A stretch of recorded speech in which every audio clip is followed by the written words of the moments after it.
Good evening. My name is Dustin, and I will be your conference operator today. At this time, I would like to welcome everyone to the Best of ASH 2014, What Myeloma Patients and Caregivers Need to Know. All lines have been placed on mute to prevent any background noise. After the speaker's remarks, there will be a question and answer session. If you would like to ask a question at that time, simply press star, then the number 1 on your telephone keypad. If you would like to withdraw your question, press the pound key. Thank you. I'll now hand the call over to our host today, Ms. Susie Novus. Ma'am, you may begin.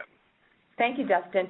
So good evening. Well, I'm still Susie Novus. I'm president of the International Myeloma Foundation, and it's my pleasure to welcome you to tonight's teleconference. Our speaker tonight is Dr. Brian Durie. I'm very happy to be able to present him, and he'll be presenting Best of ASH 2014, What Patients Need to Know. I'd like to take a moment to thank our sponsors, Celgene, Onyx, and Takeda, for making tonight's teleconference possible. The IMF is proud to be able to bring programs like tonight's teleconference to myeloma patients and their families. Knowledge is power, and we know that informed patients do better. And for anybody who wasn't able to be on tonight's call, if you're logging in, please know that the call is being recorded and will be available on our website, www.myeloma.org. You'll find it right there on our homepage, and just click on the banner. Then you'll click on the first link under New and Noteworthy. I know right now that there's a lot of support groups who are listening in tonight, and I want to thank the leaders of these groups for all that you do to help patients and their families. What you do really makes a difference, and we're very, very proud of you. I'm sure that there'll be many questions after Dr. Durie's presentation tonight, so if you don't get your question answered on the call, I encourage you to call our info line at 800-452-2873, and our wonderful team, Paul, Missy, Judy, and Debbie, will be able to answer your question. So now it's my pleasure to turn it over to Dr. Durie. Brian?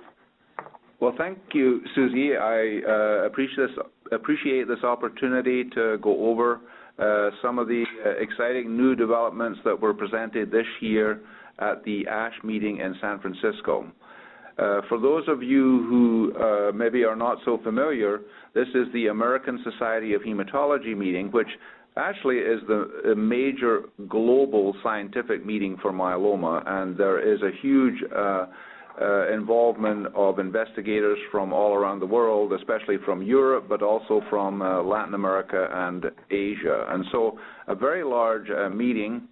And if you go to my first slide titled ASH 2014, you'll see that I indicate that this year in December we had a total of approximately 855 abstracts dealing with myeloma.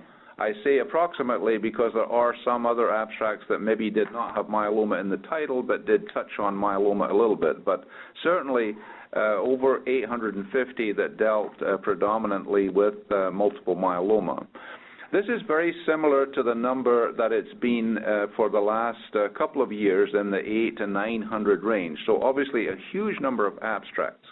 And what we try to do to be informed for you listeners and people who want to know about what happened at ASH is we review these abstracts carefully. Myself and Debbie Burns, who is a key scientific reviewer here at the IMF, we go over these abstracts together and also get input from our pharma partners and members of our International Myeloma Working Group, experts in the field of myeloma, to get a sense of what are the most important abstracts that are to be presented this year. So when we went through that process, out of the 855, we identified approximately 130, which would be 15%, which seemed to be really showing something new, promising, interesting. And of those, some were to be presented orally in oral sessions with slides and the like, and then a much larger number in poster sessions where the materials were put up on poster boards. And I would say this year there were really massive poster sessions with many, many posters. And The change this year is that the day for those oral sessions and posters, which was the largest day for myeloma, was on the Sunday, the weekend, which is unusual. Typically, the main day for these sessions is on the Monday, which is a very, very busy day. But this year it was on the Sunday, and the top abstract this year, which should probably have been a plenary abstract, well, one of the top abstracts for the whole meeting, was the results of the ASPIRE trial, which is a trial, very successful trial, which was in the relapse setting for myeloma, and showed that the combination of Kyprolis, Revlimid, and Dexamethasone was superior to Revlimid and Dexamethasone alone. So I'll touch on that a little bit later, but this was one of the key observations from the ASH meeting this year. If you go to my next slide, I summarize what I've called the hot topics, or the major areas of the abstracts, into 4 broad categories. The first of those broad categories is an important one because we now have significant follow-up with the major novel agents that we use in myeloma that are commercially approved. So these are not drugs that are in development anymore. These are drugs which are accessible to myeloma patients through the commercial process. And those drugs are thalidomide, Revlimid, and Pomalidomide, Velcade, and Kyprolis. And you can see here that I show that these are now being used in different combinations. And with the longer follow-up that we have over the last 10 years, we have significant ability to correlate, well, which combination is better than another. And I'm going to show you some of those data. And so this is a very important step to reach a point of being able to recommend what is the best therapy for a newly diagnosed patient? What is the best therapy for a patient when they might relapse? Should they have a transplant along with novel therapy? And what are the best options perhaps later in the disease? So very important information there. Under the number 2 category, there was also information about what I've called fine-tuning. What I mean by that is, what happens if you're over age 75 or maybe a younger patient? What is the impact of age? What is the impact of some of the things that are linked to myeloma, like obesity or diabetes? And what about the impact of race? African Americans are more likely to develop myeloma. What is the outcome from African Americans? Is that the same as for Caucasian patients? How about what we call high risk versus low risk, the cytogenetic factors, which we document using FISH testing on the bone marrow? What if the kidneys are not working well? How big of an impact does that have? And so you see I've listed a number of features, and it was helpful this year to see what these individual patient characteristics do to the response and outcomes. If you go to the next slide, you'll see hot topics numbers 3 and 4.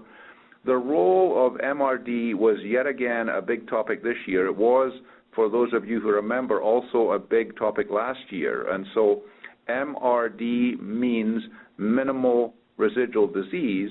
And so this means the amount of myeloma that is left after therapy. Typically, we look after the initial or frontline therapy and maybe even following transplant to see how much myeloma disease is left.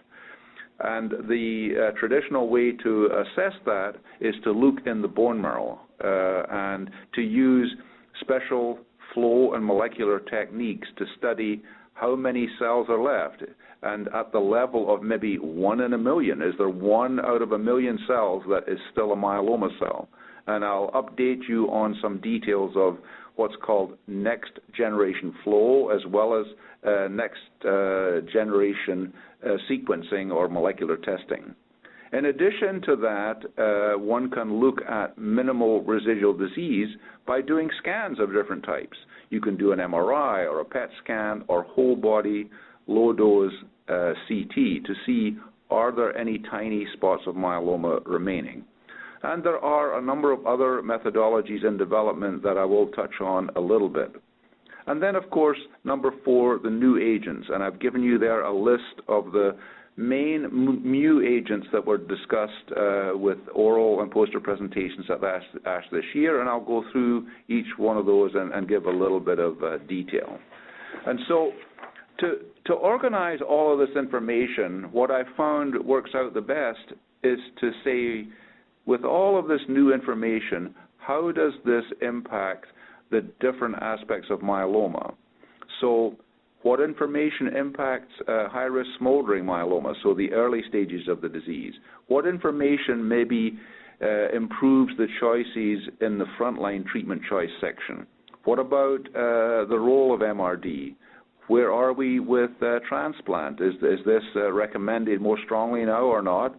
What about the role of maintenance or continuous therapy?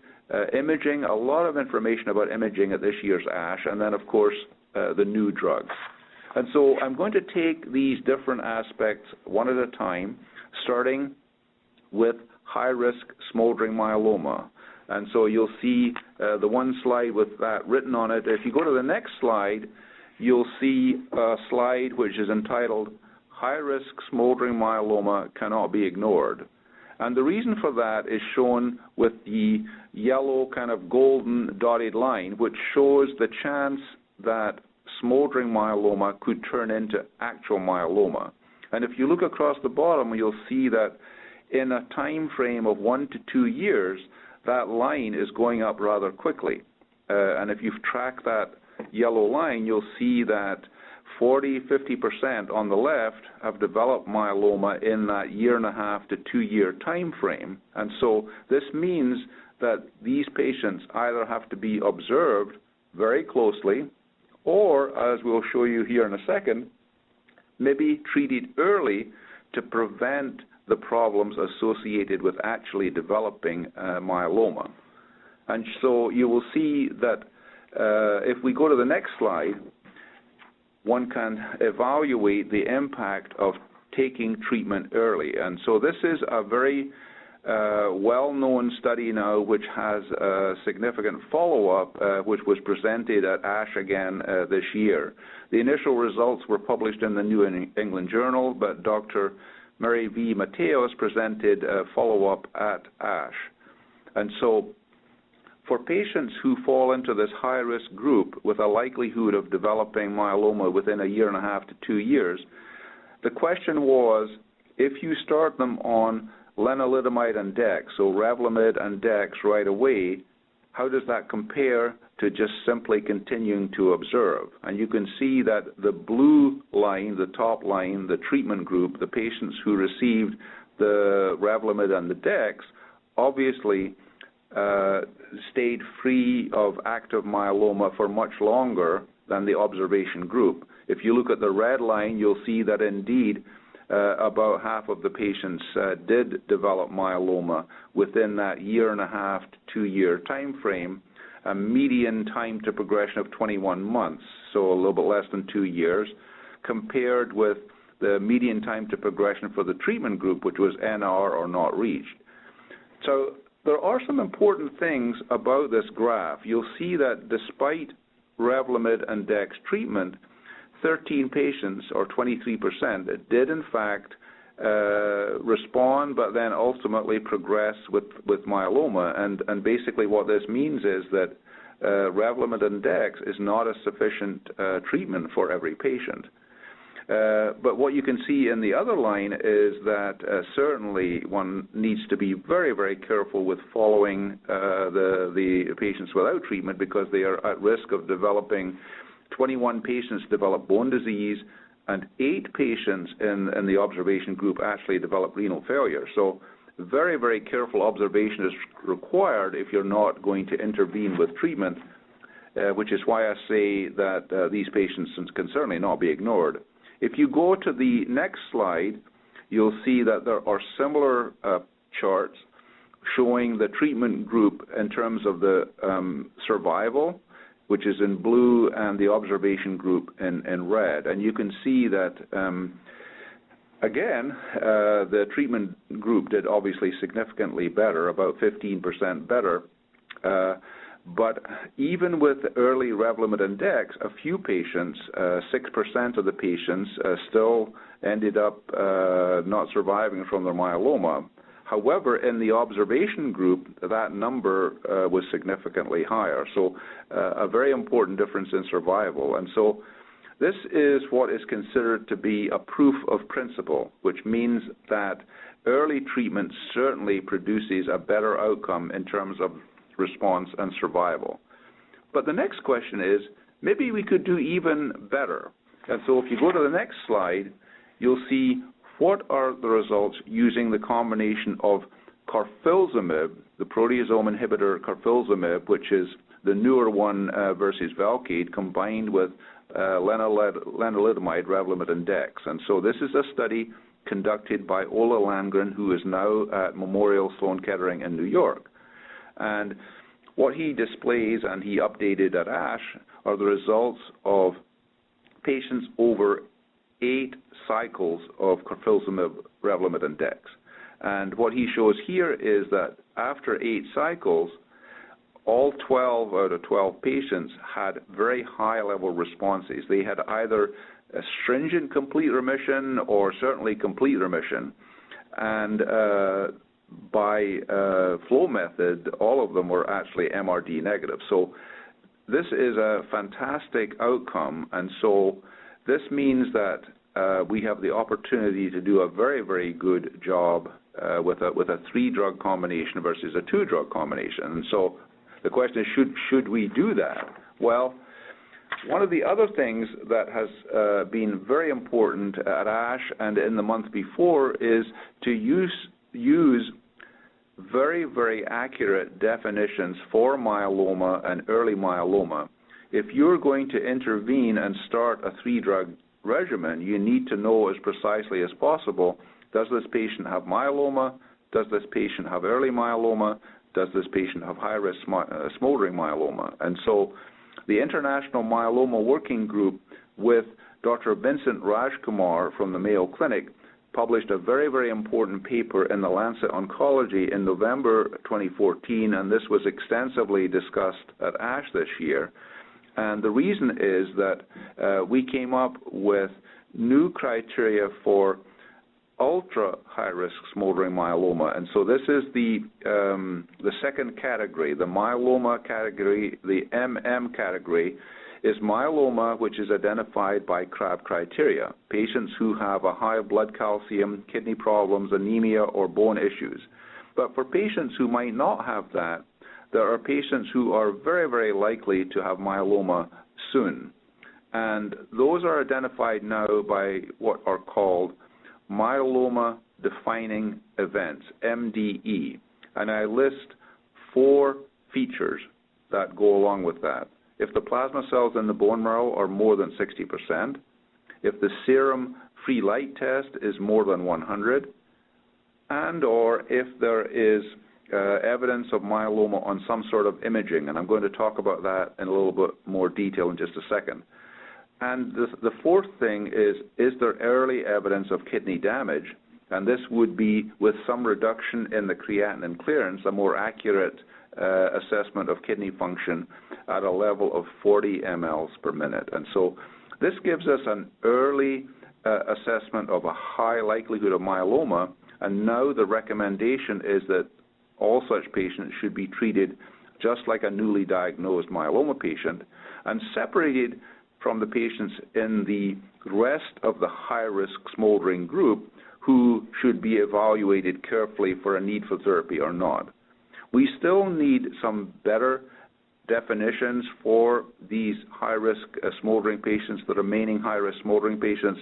We have some Spanish criteria and Mayo criteria, and which are a little bit different, and currently we use both of those to be sure to pick up these high-risk smoldering patients. If you go to the next slide, it says bottom line. And what does all this mean for patients? And so this is the purpose of this presentation this evening, is to say, okay, these are things that were discussed, but what does this mean for you? Well, for high-risk smoldering patients, you can observe, but you better observe rather closely, including with blood testing and also imaging, or consider a clinical trial. And I've listed 5 possibilities which are currently active globally. One is that there is a need to expand the Spanish study with Revlimid, and there's a large randomized trial going on in the U.S. with the ECOG and SWOG involved, looking at Revlimid versus just observation. And this is just to see, well, what in a larger experience is the outcome with Revlimid. There's a lot of interest in item number 2, using a triple therapy such as the Carfilzomib Rev-Dex. Very good results. But how does that play out over time in terms of the response duration and survival for patients with myeloma? Do all the patients do well? Do a subset of patients do extremely well? And then number 3 is actually an element of the Black Swan Research Initiative. And the idea here is to come up with a combination that will completely eradicate the smoldering disease early before resistant molecular changes have occurred. And this would be assessed using careful testing for minimal residual disease, and I will talk about that a little bit more. A very interesting new option is to use the new agent anti-CD38 monoclonal antibody Daratumumab, and there's a new trial starting to look at what is the impact of one of these completely new agents in this high-risk smoldering setting. So a lot of interest in that possibility, and number 5, a lot of other options actually. So let's move forward so we can cover a lot of the other information here. So in the frontline therapy for transplant-eligible patients, patients who might want to have a transplant, who are certainly in good enough health to have a transplant, if we look at the options in that initial therapy setting, you can see that I've highlighted 2 options here. This is in a bar graph that has blue, red, and green colors. And you can see the 2 that I've picked out are CyBord, Cytoxan, Bortezomib, and Dex, so Velcade and Dex with Cytoxan, or Revlimid, Velcade, and Dex. And you can see that both of those have very high blue lines, so 90 and 95% of patients respond, and many of them with very deep responses, VGPRs or even CRs. And so the consensus is right now that those are probably the 2 best triple options to consider in this kind of frontline setting. However, at ASH, if you go to the next slide, very interesting data were presented where instead of Velcade with Cytoxan and Dex, Kyprolis was substituted. So the new proteasome inhibitor, Carfilzomib, commercial name Kyprolis, was tested as part of this 3-drug combo. Now, 2 presentations took place. One as an oral session by Dr. Palumbo with 28 patients, and he decided to use a once-a-week Kyprolis protocol. And for those of you who are a little bit familiar with this, you probably know that the standard approach is that twice a week, the 2 consecutive days Kyprolis, which can certainly be inconvenient. And so Dr. Palumbo decided to see, well, what if I give a little bit higher dose, but just for 1 day versus the 2-day split? And he showed equivalent results, because if you look on the right-hand side of the slide, you'll see that the standard twice-weekly schedule was also tested in 28 patients from the AMIC consortium, and the results you can see very, very good in each case, with around 90% of the patients responding with high levels of VGPR and better. And so now there is interest that maybe this combination is a good one to consider, and if it was the 1 day a week, that would be especially fortunate and convenient. If we go to the next slide, so what is the bottom line now in this frontline setting? Well, really 2 things. One is for induction in the transplant-eligible patient setting. I think there's a broad consensus that triple therapy is recommended. In a traditional approach, either the CyBord or the Velcade Revlimid in a 3-week or a 4-week schedule, which is VRD or RVD, or maybe if Revlimid is not available, thalidomide along with the Velcade. And so this is really the recommended options to look at. But with this new information about Kyprolis, maybe we should be considering Kyprolis instead of the Velcade, and a lot of people are interested in that because of the very, very good results, particularly what appears to be maybe deeper responses which are occurring with the Kyprolis combination versus the Velcade combination. So if we move forward, we come to frontline therapy in the non-transplant eligible. So if a patient doesn't want to have a transplant, or maybe a transplant is not feasible for a number of reasons, what would be the best option for such a patient?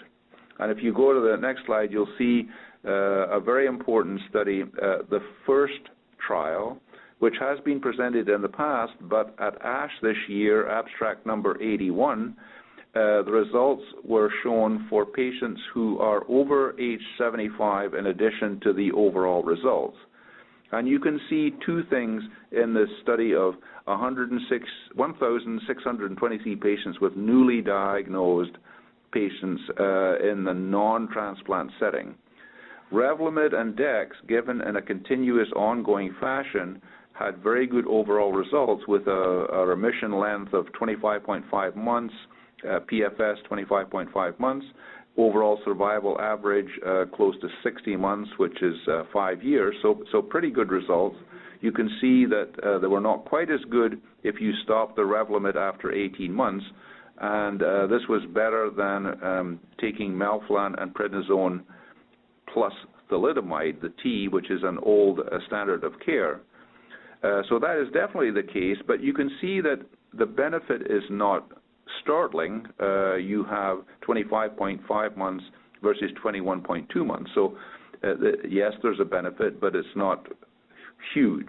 In addition, if you look at the over age 75, you can see that those patients don't do quite as well.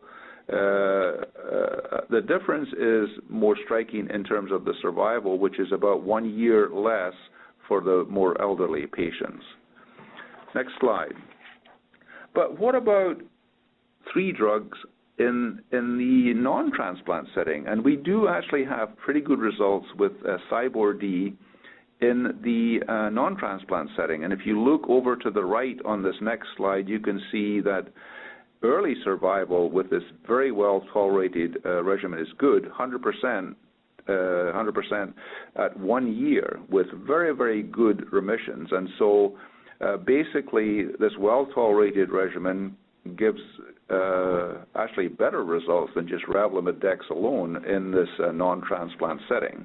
And so if you go to the next slide, I'm not going through all of the data. Quite a lot of other data were presented in this patient population, but the bottom line to think about here is that it is reasonable to think about triple therapy even for the non-transplant patients. CyBord D is well tolerated, and one can also use VRD light, which means that you would proactively adjust the dose of Velcade, Revlimid, and Dex for an older patient, but try to get that added benefit of a triple therapy. And you could use some other triple therapy regimens. And the main difference now is that we're tending to reserve the simpler 2-drug approach, the double versus the triple, for the less fit or frail patients where we have the option of RevDex or Velcade Dex. Very, very active. And so you can see that in the transplant and the non-transplant setting, the options have simplified quite a bit, and so it's become a lot clearer and simpler to present these options to patients. So if we move forward, what is the role of minimal residual disease testing? And I'll so go immediately to a slide called MRD sensitivity. So what is the sensitivity of different ways of looking at minimal residual disease? And so on the left of this slide, you'll see that it has 10 to the minus 2 or 10 to the minus 4 or 6. So this is looking at the number of myeloma cells, like 1 in a million, 10 to the minus 6. So as you go down, just looking at the monoclonal myeloma protein in the serum, that's not so sensitive. But if you get down to the level of the blue next-generation flow or the next-generation sequencing, you can see that you're down to that 1 in a million level. And what that means is that the deeper that you go and the fewer of the cells that are left on bone marrow testing, then the patient might stay in a longer remission. And hopefully, and we're pretty optimistic that as we get down into this level with our testing and with our treatment, patients will stay in remission and some will certainly be cured. And so what was presented at ASH, I don't have time to go over all of the abstracts, but I thought it was good for you to see these abstracts. There are 2 slides. This slide, MRD Abstracts, ASH 2014, and then there's a next slide which also lists MRD Abstracts. And so I want you to see that this is research that is going on all around the world. As part of the Black Swan Research Initiative, the IMF research program, Bruno Paiva is a key part of that project, and he had a very prominent oral presentation looking at something which is very important, and that is, what is the nature of the cells which are left if you don't have MRD negative? So obviously we want to get rid of all of the myeloma, but what if you do find that 1 in a million cell? What does that cell look like? What are its features? And so Dr. Bruno Paiva has been doing very, very important work studying these cells, and he found and presented that they're less mature, and they have features of cells which would be more likely to spread out of the bone marrow, meaning EMD, extramedullary disease. And so this was a very important observation. If you look at number 2105, which also has a little black swan there, you can see that the group from Dr. Ola's group from the NCI now in New York, they presented their results in newly diagnosed myeloma with the CRD treatment, and they showed that using the next generation flow, the very, very sensitive flow technique, they were able to assess very similarly if they used next generation sequencing. So both of those correlated with the best outcomes. If you go to the next slide, just to touch on a few points, again, Dr. Paiva from Spain had another very important observation. If the MRD testing is negative, patients remain relapse-free at 2 years. One interesting thing is that if patients stay on maintenance, 30% of patients slowly become MRD negative during the maintenance. And so we tend to think that, well, maybe if you're going to be cured, this would happen with frontline therapy or maybe with the transplant. But now we're starting to see that in myeloma, that maintenance may be very important in getting to that final MRD negative status. So over 1 or 2 years of maintenance, you finally are getting rid of these last few cells possibly. Another point that I want to draw attention to is that the whole series of studies showed correlation between achieving MRD negative or getting very few cells left and a much improved outcome, so that the patient's survival was directly linked, and it was also liked to the level of the MRD. If we go to the next slide, this is moving into the mainstream by adding this MRD testing into our new response criteria, and Dr. Shaji Kumar and myself are in the process of integrating negative flow as a higher level response category into our standard response criteria. And so right now, the highest response that we consider is what's called stringent CR, where the spike testing is negative, the free light ratio is normal, and there are no monoclonal cells in the marrow. We're now saying that MRD negative is where the flow testing is negative, and so we feel like this would correlate with the very, very best outcomes. So another standardized step forward. Next slide, bottom line here, MRD testing is obviously very promising as a research and clinical tool. The NGF, what's called next generation flow, a very sensitive method that has actually been developed through the Black Swan project, is now part of the new standardized response criteria. So great progress within the last 1 to 2 years in this area. If we go to the next slide, I show you what is the impact of flow MRD negative status in the setting of frontline therapy. And this is a very, very important study that was presented in different ways at ASH and was very recently published in draft form in the JCO.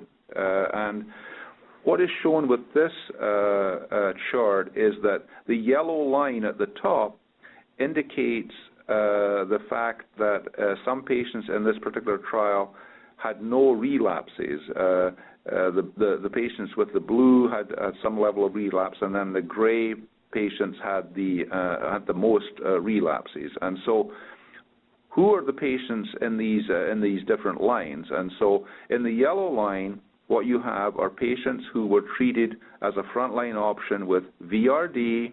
They had a single autologous stem cell transplant followed by consolidation and 1 year of maintenance. With this approach, 68% of the patients achieved an MRD negative status, and out to close to 4 years now, none of those patients have relapsed. And so this study is the pilot study which is being used to compare with VRD without transplant to assess, do we really need to be using transplant in the setting of novel therapy such as VRD? And just with this one study, what they were able to show is that as you move through the different phases of the disease, the ASCT, the transplant, increased the percentage of the MRD negative by approximately 20%. And so what we know is that this would automatically improve the outcome. And so the interesting and important part of this is that you can use MRD testing to see if a treatment has a positive value. And so just in this simple setting, even without randomization, you can say, well, transplant obviously added benefit.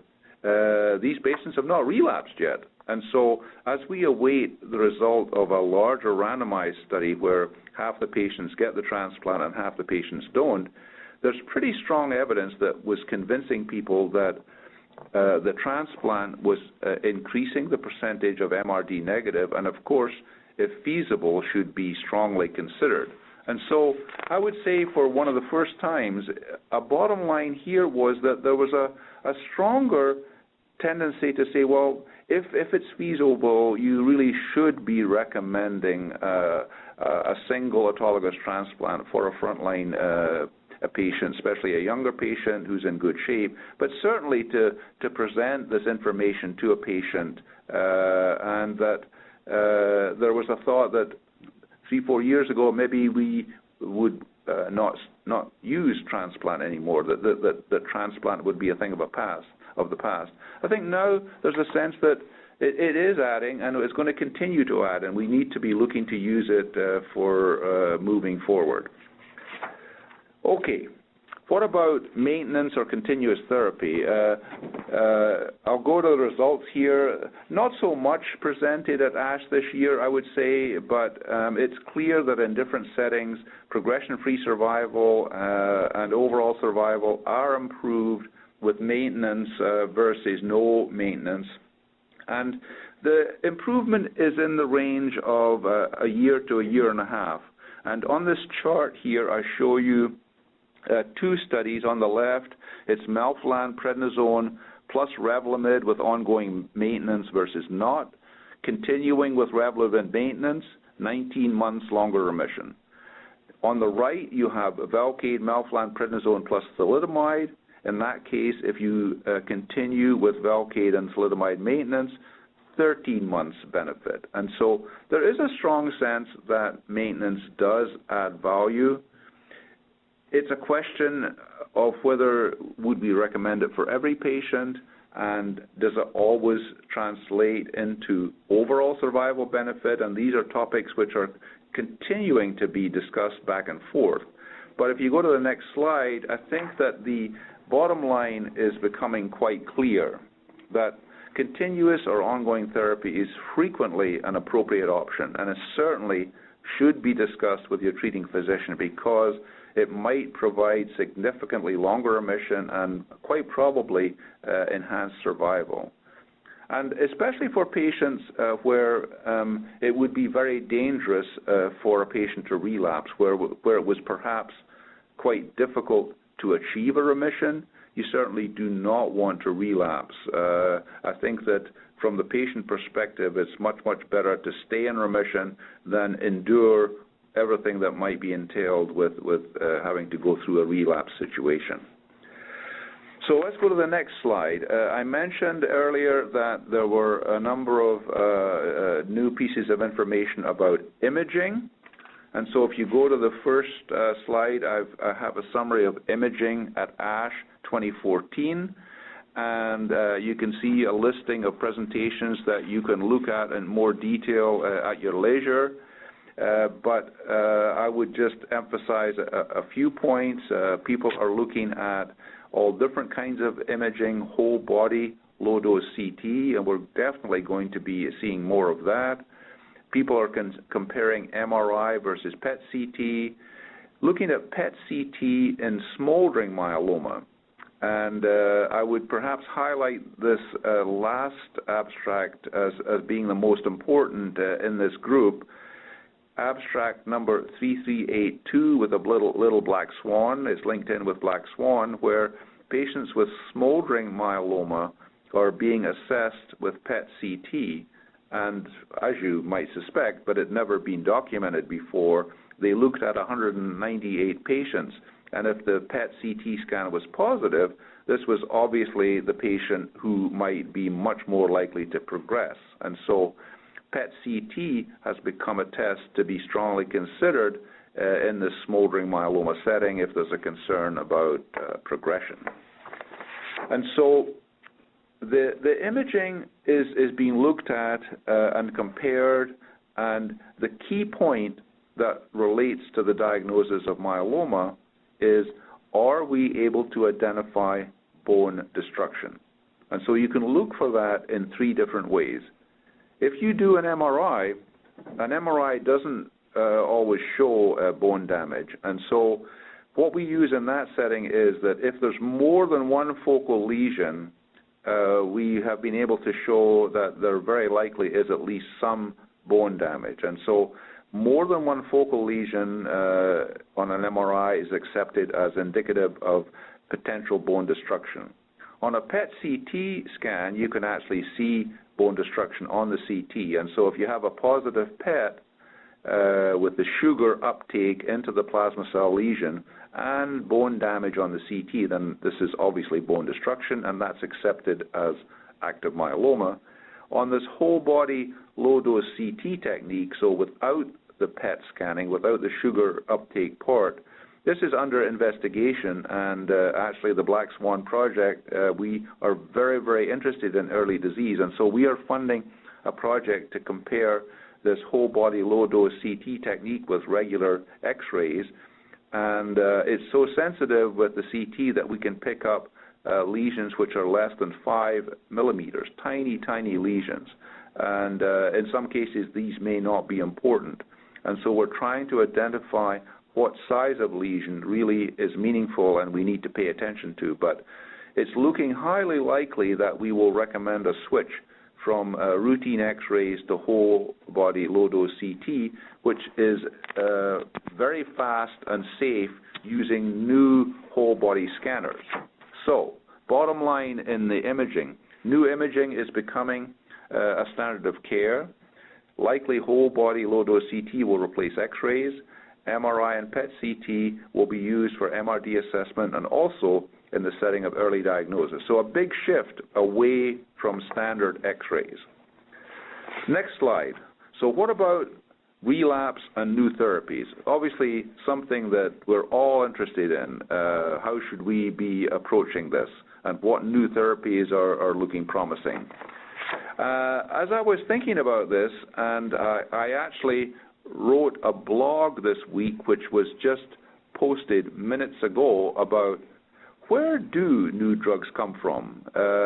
There were a number of new drugs presented at ASH, and so who's responsible for developing all of those, and how does this research and development move forward? Well, I've listed a few things here. There's basic research, individual investigators, pharma buy up promising compounds, venture capital investors become involved. Clinical trials are ultimately key. To see if one treatment is better than another, you need proper criteria, and certainly the IMWG criteria have established benchmarks for everyone, including the FDA. And of course, when it comes to the approval of a drug, patient testimonials and advocacy are key. Has a patient who has gone through all previous therapies really benefited from a new drug? And as many of you are aware, the patient testimony at FDA hearings has been pivotal in convincing reviewers that these new drugs are having an impact. I thought you would like to see something in a diagram form, and so the next slide is a diagram which shows steps to new drug approval. And what has been the role of the IMF and the investigators that we work with and the patients that we work with? And I've highlighted the 5 bullets: basic research, lab evidence that our drug is working, acquisition by a pharma company or venture capital involvement, clinical trials, and then, of course, presentation of the results to the FDA or European authorities, etc. And in blue, I've listed some things which have turned out to be very important, increasingly so, with the Black Swan Research Initiative and with research grants that we've given out for close to 20 years, we have supported the investigation of lab evidence that drugs will work. What has been key has been the development of the IMWG criteria and benchmarks in the relapse setting. Also, awareness and involvement in clinical trials, but especially important, ultimately, the patient testimonials and advocacy regarding the unmet need. In terms of where do drugs come from, I give an example here because we need to be literally very patient. Velcade came from research on proteasome inhibitors. Now, there was a Nobel Prize awarded in 2004 in chemistry for the work-related proteasome inhibitors, but that work had been going on since the 1970s and the 1980s, and so a lot of the new drugs that we see moving forward now are based on literally a mountain of work that has gone over decades and involved many brilliant researchers, in this case 3 people who won the Nobel Prize together because they found out about proteasomes which we now inhibit to treat myeloma. So many people, many brilliant people who have participated, especially in the early research and drug development process. So what is the scope of the problem that we can present to the FDA when we are looking to have a new drug? Well, we can show the FDA that we still have a problem. We are making progress, and this shows the Mayo Clinic results evaluated by Shaji Kumar. We are making progress in terms of the survival. We have the red curve, which is the blue curve, and we now have a green curve, which is now above the blue curve. We are steadily improving the outcome at 5 to 6 years. Patients are living longer and longer with myeloma therapies, but those lines are still trending down over time, and so we need to continue to make progress. A key concept that was again presented at ASH is this idea of what's called clonal selection. And what this means is that there's not just one type of myeloma. If you look at the top green arrow on the first circle, you'll see that there's a circle that says diagnosis, and it's mostly red, but it also has some orange and green and a little bit of purple. That means that there are 4 or 5 clones right there. There's also a blue one that you can't really see. And so you could give treatment that will get rid of some of the myeloma, but then there's other myeloma left. If you move around the circle to your right, you'll see that after Len-Dex up at the top, you get rid of a lot of the red, and then you've got a lot more green. When you give Carfilzomib, moving around the circle, you'll see that it becomes more mixed. And then as you keep moving around into new drugs, you'll notice that ultimately the circle is becoming mostly blue with a little bit of green. All of the red and the orange are gone. And so the myeloma that is the problem is tiny in the beginning. The minor drug-resistant clone is ultimately the most dangerous, as I say there, but you have to look hard to find it. And this is why this minimal residual disease testing is so key. We need to identify that clone and see the best way to get rid of it. So where are we with getting rid of that blue clone? And I have to, I've shown this information before, but I have to say that it is very important to see the results with the Carfilzomib, Pomalidomide, and Dex protocol, which shows such benefit in patients who are heavily pretreated, have gone through all the previous drugs and received this combination. And you can see that the median remission is 9.7 months, and the average survival is now being reached at 1.5 years. And so for these heavily treated patients, this combination is doing a fantastic job in getting them into remission and allowing prolonged survival into the years. There are patients now who've been in remission for 3 to 4 years with this regimen, and so very fantastic results. But what about the new single agents? There's little doubt. Daratumumab Rev-Dex, this was the presentation this year, abstract number 84. If you combine Daratumumab with Rev-Dex, very good combination. Preliminary data, small numbers, 75% with more than a partial response, with 6 VGPRs and 3 complete remissions. So as we combine the Daratumumab with other agents, pretty good high-level responses. If we go to the next slide, you can see very similar with the other anti-CD38 antibody, which is called the SAR compound, SAR 650984, combined with Rev-Dex, 64.5% PRs, also with VGPR and CR responses. So people are pretty optimistic about this as a single agent and in combination. We also have another antibody, the Elotuzumab. They've decided to identify it with its original name, which is SLAM-F7, which sounds kind of scary, but anyway, if you give SLAM-F7 antibody with Len-Dex, you have really pretty amazing results. And in this study of 36 patients, over 90% of them actually had a partial remission, which means that all of those green lines go down. When the lines go down, it means response, and when they go up, it means relapse. You can see all the lines are going down, and some of them go down a long way with VGPR in 17 patients and CR or SCR in 5. So this is a study where a randomized trial will be reading out during this year, and we're very optimistic that the results of this trial, which would be Elotuzumab Rev-Dex versus Rev-Dex, will show substantial benefit and will hopefully lead to the approval of Elotuzumab. So, bottom line for novel therapies, many promising. Monoclonal antibodies, the ones I've shown you, and several others that I haven't shown you. The HiDAC inhibitors, a lot of discussion about that at ASH. Because of the review by Panobinostat, this is what's called a HiDAC inhibitor, which is given along with Velcade and Dex.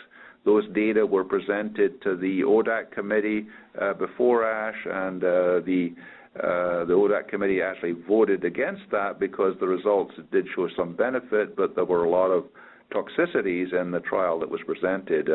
This is being re-reviewed, and we have to see if the ODAC or the FDA will look more favorably at that over time. A lot of interest in the oral proteasome inhibitors.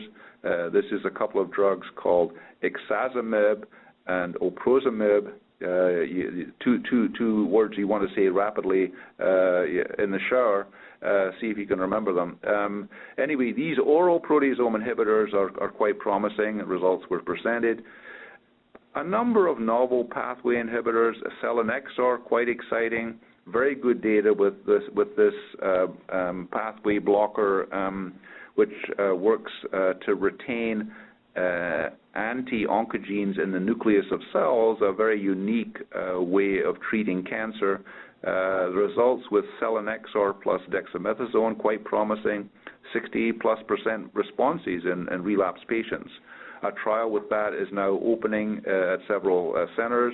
Also another study with selinexor plus Carfilzomib, and another one with selinexor plus Revdex, so quite promising. Also studies with the Array 5520 compound and a number of others. The CAR T cells, these are T cells that can be tuned to fight against the myeloma. Some preliminary results with those. There were no follow-up data on the measles virotherapy at ASH this year, but the new trials are going forward, and we're expecting to hear more soon. What is the bottom line? Well, probably the most promising of the new batch of therapies is the Daratumumab as well as the SAR. It's expected that these will end up being used throughout the course of the disease. And as I mentioned, there is a Daratumumab trial which is starting in high-risk Smoldering, but the initial approach will be to look in the relapse setting, early relapse, look at it in maintenance, as well as studies looking at if you add in Daratumumab or SAR, can you convert a patient to the MRD negative status? In other words, will Daratumumab and SAR allow us to get rid of these few resistant cells and achieve that magical MRD negative level, also in the consolidation setting. So a lot is being hoped for and expected with these monoclonal antibodies, as well as the Elotuzumab, another monoclonal antibody, and some others that are coming along. So a lot of information that I presented to you. I hope it's been clear enough and has been helpful. So the question is, have we made some sense of treatment for you? A clue to the answer to this would be to say possibly yes. I hope so. And if not, if you have specific questions, you'll be able to bring those up in just a moment. I believe that we have some survey questions that we need to ask. I'm sorry about that, but that helps us just track what we're accomplishing. And then we will be opening up the mics for questions. So thank you for your attention this evening. Our first question comes from the line of David Miranda. Go ahead, David. Hi, this is my wife, Deborah. She's going to ask the question. Okay. Hi. Thank you for taking the question.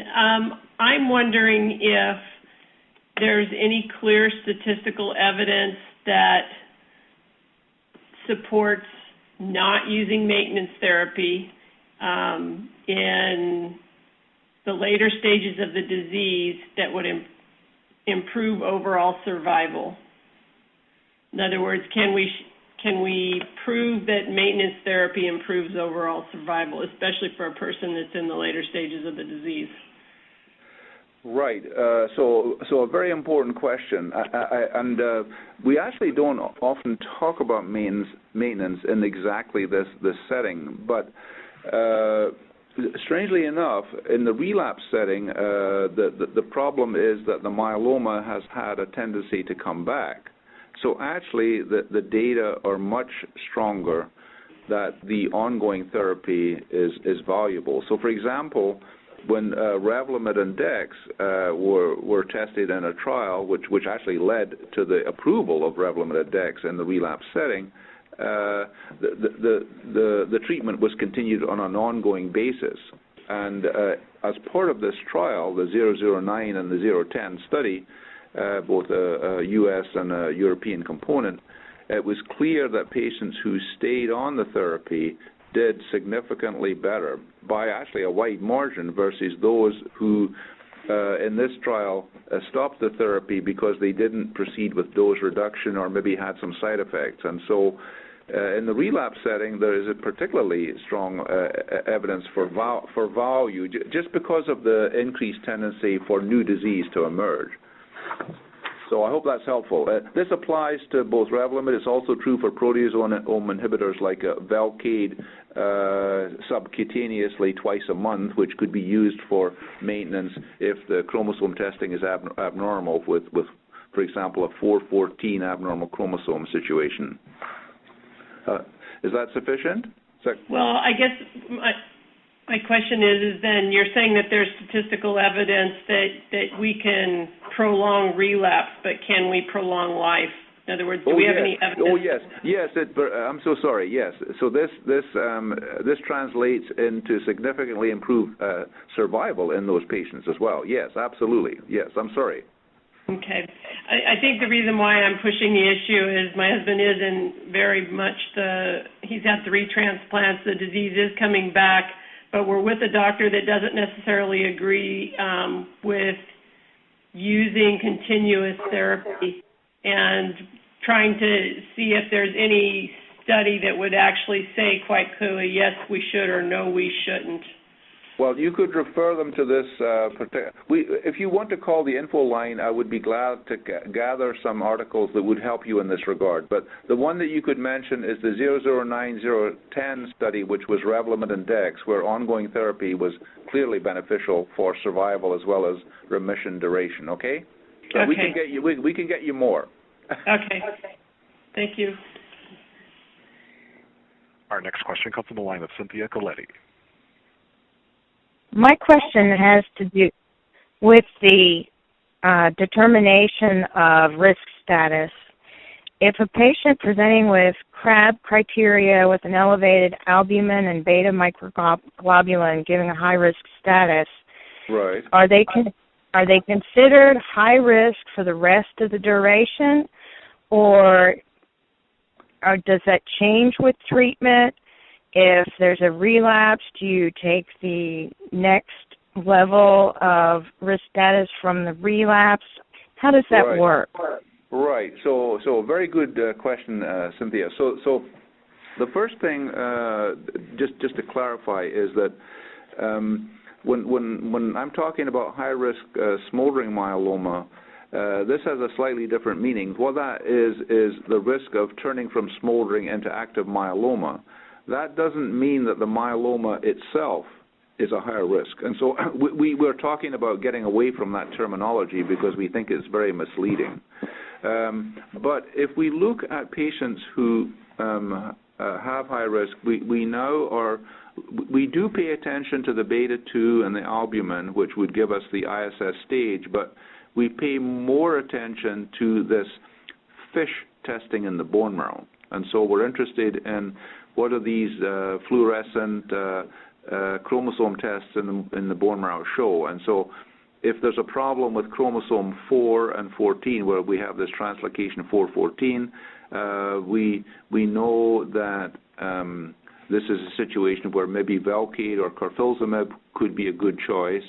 And your question is, this is something that would continue throughout the course of the disease, although we would certainly do follow-up to see if the abnormal chromosome testing had disappeared. But in general, we would tend to treat based on the testing at the beginning. The opposite kind of a question is that if all of the testing is negative, in other words, if the testing looks good initially, that does tend to be retained, and so patients tend to stay with a good prognosis or continue to have a not such good prognosis related to 414, or also another one where you have 17p minus, where part of the top of chromosome 17 is missing. So we do tend to see the pattern continue, so that we'd be more cautious about the length of the remission if we had that poorer risk finding at the beginning, okay? But we would still have that attitude throughout the course of the disease, okay? So without the FISH testing, the cytogenetic change, it would not be high risk. That's right. It would be, if you have a high beta-2 and a low albumin, that would be stage 3, which it has a little bit poorer outcome, but it's not this thing that we talk about as high risk versus low or standard risk. No, that's different. And so you're right in that sense. If the beta-2 turns to normal and the albumin comes to normal, that's a really good thing, and that means that you're doing really well and that the outcome would be good. And so, yeah, we look at that type of testing a little bit differently. And so over time, it could, yeah. Just in determination of looking for trials, because the trials, want a certain risk patient entering, and that's what I was looking at. Yeah, okay. All right, well, I hope that helped clarify it a little bit for you. Okay. Yes. Thank you. Thank you. Our next question comes on the line of Marcy Yellen. Yes. Thank you, Dr. Durie. My question pertains to, I've been in a remission for about 7 years, and currently I see my doctor and get lab tests done every month. Is there any other testing that I should be going through at this point to keep track of me better than only lab tests? And is MRD testing available yet, or is it just in the trial setting? Right. So good questions. So I think that one thing that's unique about myeloma is that we don't use just one test to track it. And so I think that for myeloma patients, we certainly use the blood testing and also urine testing to see if there's any myeloma protein in the urine. But another key thing is to have a plan for imaging. As I was talking about, either MRI or PET-CT or some kind of imaging. And so this is especially important if you previously had any bone lesions. And so did you have bone lesions? I did when I was diagnosed, yes. So as part of your monitoring, you do need to have a plan at least once a year. More frequently, if anything is emerging, you need to follow up and repeat the X-rays or scans. That needs to be part of it, okay? Yes, okay. I'm not getting that right now. Okay. Yeah. The other thing that can be helpful in a very low-level disease is to get the free light test, which would be in the blood. Now, yes. The MRD testing is still not standardized and commercially available, but right now we don't exactly know what to do with an MRD test. Obviously, MRD negative is good, but we don't really know is if it's MRD positive, should we be giving you more treatment, or what should we be doing with that? And so it's not to the level of being a routine lab test yet, but it looks promising that within the next year or so, we will have enough information that we could do the test and make some sensible recommendations. So I hope that's helpful. But I think that the imaging is certainly important for you, okay? Imaging. Great. Thank you so much. Thank you. Our next question comes on the line of David Bloom. Hi there. Thank you. The combination therapy in relapsed myeloma of Carfilzomib, Pomalidomide, and Dexamethasone. Yes. You got the overall survival chart to the right. I'm part of one of these trials, and we haven't even made the 8th month yet. So where are you getting that data for that carries it out to 18 months? Has there been other trials in other countries? No, there was a phase 1 and a phase 2 on that trial. So that we did the initial, what was called the dose-finding trial, which started about 2 years sooner. So it was the phase 1 of that trial. We're currently finishing up the phase 2. Okay, I'm part of the phase 2, so that's why So you're part of the phase 2, which started about 2 years later, yeah. Yeah, so that's why I'm quite confused, because we haven't crossed the 8-month mark. One of the challenges with any of these new therapies is the ability to balance lifestyle to the new drug choice. And Carfilzomib is probably an incredible drug. It's probably has synergism with pomalidomide and dexamethasone, but unfortunately it's an IV drug, and that means that you're tied to the hospital 2 days a week for 3 weeks, and then a week off. So it means every week you got to be at the hospital 2 days consecutively. Are there any other drugs that are in this proteasome inhibitor classification that they're looking at substituting, unless Carfilzomib can be put in a different form? Because it does really limit your lifestyle. It means that you're tied to the hospital forever. Absolutely. So I couldn't agree with you more. I think that you've raised some very, very important points there. So I mentioned the one study by Dr. Palumbo where he looked at the once a week versus the twice a week, and the results, at least in the frontline setting, were equal. And so a lot of people are thinking that it may be possible to use the 1 day a week Carfilzomib, which would certainly be helpful, okay? Unfortunately, the Carfilzomib has to be given IV. There are also quite promising results with Velcade instead of Carfilzomib, and the Velcade can be given sub-Q, and so that's another possibility, and different groups are looking into that, actually the Dana-Farber team.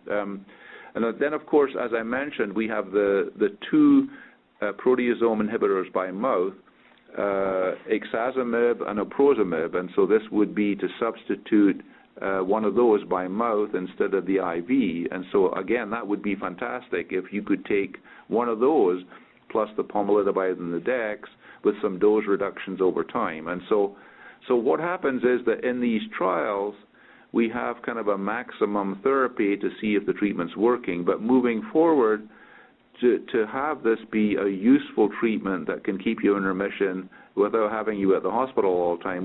We do, as physicians and experts, try to make some sensible recommendations to have treatment that works, but allow you to break free from the hospital and continue in a better way with your life. So these are things that we definitely need to be paying attention to over time. And part B of my question is, I'm a Celgene poster boy, because 4 years on thalidomide and 4 years on Revlimid, and I thought that pomalidomide was the father of all their drugs and would give you the same kind of performance. Yet when I read all the write-ups on pomalidomide, it pales in comparison to Revlimid. And I'm sort of shocked by that. Either I'm reading the wrong documents, but it sort of gives you the impression that life expectancy on pomalidomide is less than on Revlimid. This is another extremely important point, which is that in the trials that were used to test the pomalidomide, these were very, very, very resistant patients. And it was a randomized study with dexamethasone, and so the outcomes in that trial are actually incredibly disappointing and poor. But those do not reflect the results that one might achieve in a patient like yourself. And so those are quite misleading, and I think that we need to spend more time explaining that to a broader audience. And so we can maybe do that in the form of some articles and the like. So thank you. This is a very important point. I'm also told that if you leave out Carfilzomib and people have gone on pomalidomide with Dex only, the life expectancy is about 9 months. You add Carfilzomib, and all of a sudden some magic happens. Is that true? There is definitely synergy. We see that in the frontline setting. We see it in the relapse setting. Absolutely. This was also in the ASPIRE trial. So this, what we call synergy of the IMiDs and the proteasome inhibitor class, very strong, and so it is definitely true. So thank you. We're going to have to move on. But thank you very much for your answers. I much appreciate it. Our next question comes from the line of Jan Staffel. Hello, my name is Jan. Hello, Dr. Durie. Excellent job. Thank you. Quick question. I was surprised that no mention was made of genomic analysis in recurrent disease. Yes. So that's one part. And the second part, with MRD testing, are there cases where the bone marrow as well as the serum tests can be entirely negative and yet have plasmacytomas which are active? Yes. So a couple of good points. I didn't. There were quite a number of presentations on genetic and genomic testing. The main reason that I didn't highlight them is that they're not quite at the level of where we could say, okay, get this genomic testing done, and we could make a recommendation as to what to do about it.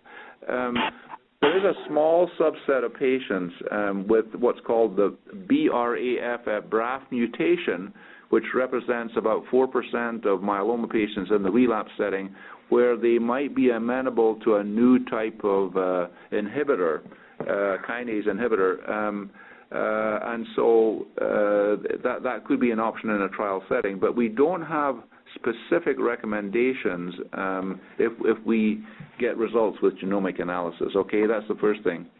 By the way, I just want to mention I was one of those patients who had a positive BRAF mutation, and the anti-BRAF inhibitor helped me wonderfully for 7 months. I was in complete remission for 7 months before it came. Fantastic.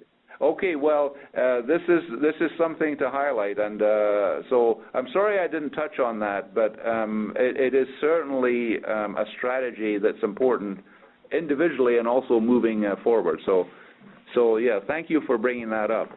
Yeah, and let me. Is the MRD? Oh yeah, the MRD. It can be mixed. So for example. The next testing that we're looking at in MRD is using a blood test, because it's definitely possible to have a negative bone marrow and then have a plasmacytoma in the soft tissues.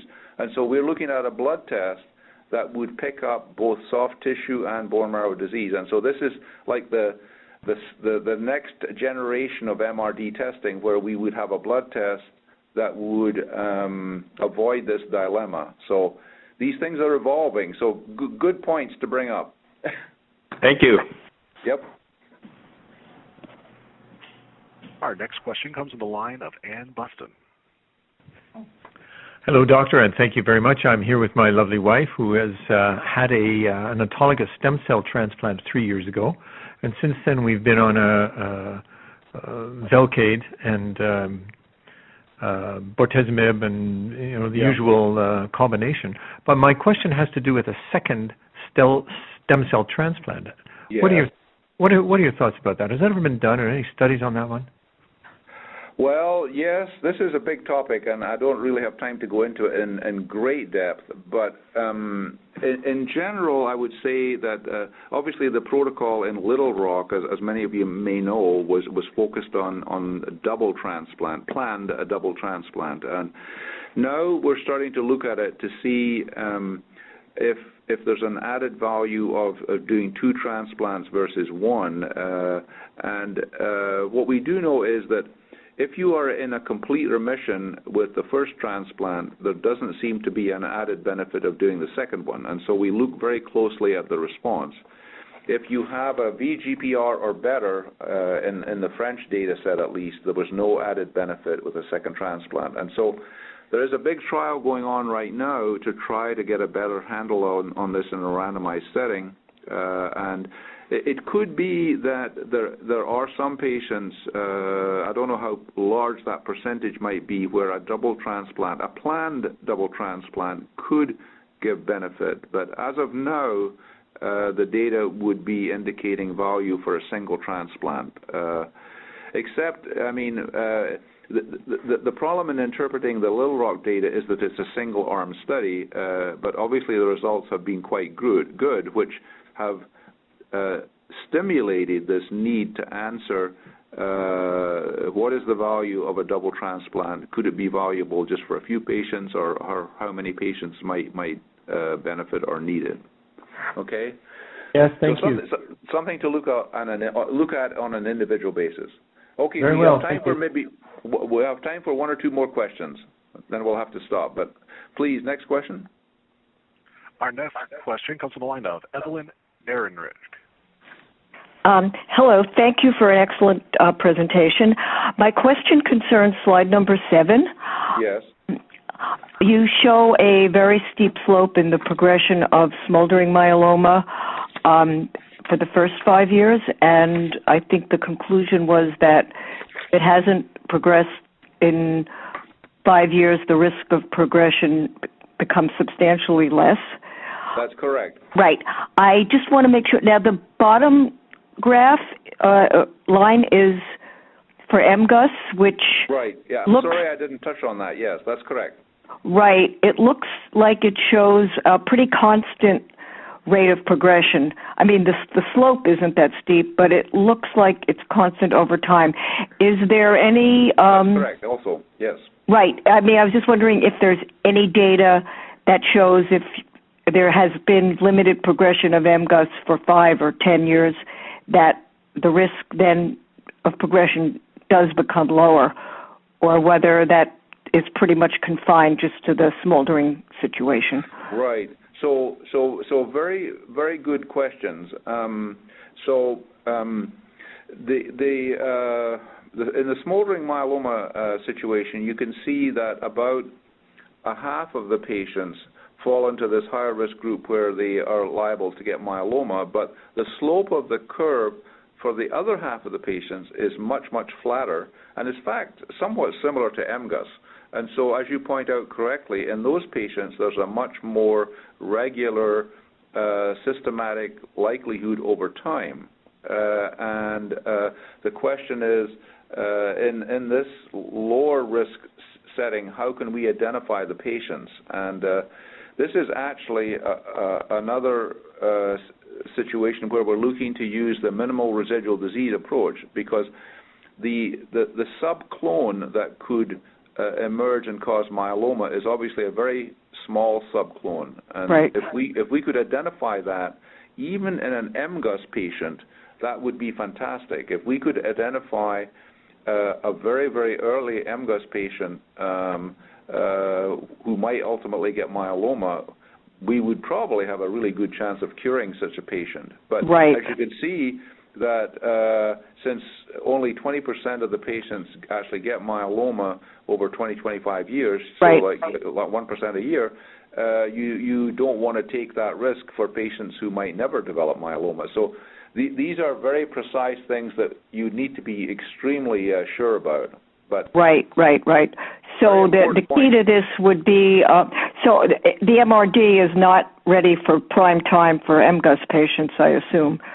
No, but it is an active research project. This is phase 2 of that project, where we are starting to look at it right now, as a matter of fact. So we may have information on that within 1 to 2 years. We might have information on that, okay?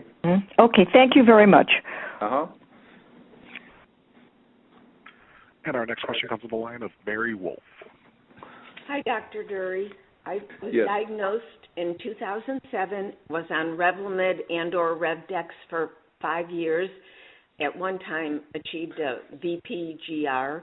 Right. And then I relapsed with vertebral compression fractures and tried Velcade for 6 cycles, but I did it SQ, but I did not respond. So I went on to Pomalidomide. I'm on my 18th cycle. I'm sorry, what drug? You dropped out for a second. What was that last drug? I had Velcade, but I did not respond, and then I did Pomalidomide. I'm on my 18th cycle with Dex, and but I'm now experiencing back pain. I'm scheduled for the old-fashioned bone survey, and my serum-free light chains are going up. So both my oncologists, one at Moffitt Cancer Center and my local oncologist, are recommending Kyprolis and Dexamethasone. Does that sound good to you? Yes, I think that certainly that could be considered. You could combine the Kyprolis with the Pomalidomide. The synergy that we were talking about, where you would use the drugs together, could also be considered and could be important. In the relapse setting, we're also starting to think that 3 drugs could be better than 2 drugs, because the disease is obviously starting to break through a little bit, and maybe we should look at a 3-drug versus a 2-drug or a 1-drug. So I think it's something to think about, a 3-drug combination like that, and then obviously you have a number of options with the newer drugs that are in trials as well. Right. Does one take acyclovir with Kyprolis? Yes, I would recommend that, same as you have done with the Velcade in the past. Right. Yeah, absolutely. Okay, thank you so much. Well, good luck with that moving forward, but talk to the doctors about that, okay? So I think that we've reached the witching hour here. I think that for everyone, we need to respect people's time, and for follow-up questions, call the info line or email. We'll try to help. Susie is going to close. Well, thank you, Brian. That was really, really great. I'd once again like to thank our sponsors for making tonight's call possible. So once again, thank you to Celgene, Onyx, and Takeda. And I know that there are many support groups listening in tonight, so I hope you got a lot out of the call. And as Brian was just saying, for those of you who didn't get your question answered, remember the info line team is here to help you. The number is toll-free, 800-452-2873. And if you still have questions, why, we've got 4 patient and family seminars coming up this year.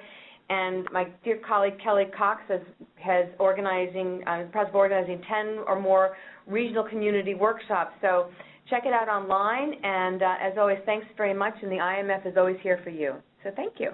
Yep. Thank you very much for your attention this evening, and enjoy the rest of your evening. Thank you so much.